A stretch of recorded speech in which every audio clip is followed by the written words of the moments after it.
to ina son ba ku albishir na musamman saboda yanzu za mu dawo da dora muku da fina-finan indiya hausa kamar yadda kun sani. Don kuma ta kwanakin baya muna kan muku fina-finan indiya hausa waɗanda ba su da fasfo a youtube, fina-finai waɗanda ba ka samu a youtube. Waɗansu da dama suna ganin fina-finai suna fitowa kuna neman ku same su mai babu hanyar da za ku sami fina-finai ne. Insha Allah wannan channel tamu mai suna Zapapa TV, insha Allah za mu ci gaba da kawo muku zapapan fina-finan indiya hausa waɗanda babu su a youtube ba tare da kasa fasfo ko kasa wani mukullin sirri ba.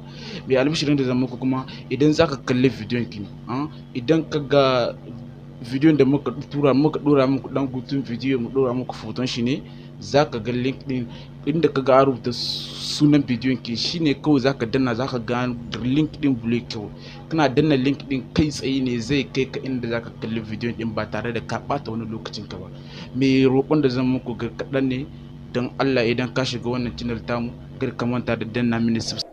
Wato ainihin ku da mana subscribe, sannan ku danna wannan wato ainihin ƙararrawa ta yadda za ku samu sanarwa ta musamman a duk lokacin da muka wato ainihin ɗora sabuwar subscribing, ka danna mana liking, ko kuma ka ɗauki ɗan lokaci kura minti ɗaya na cikin channel ɗita kana kallon film, domin shi ne ɗaya za mu samu mu ƙaru da kai gaba ɗaya kamar yadda ka ƙaru da mu. Na gode guys, muna tare insha Allah.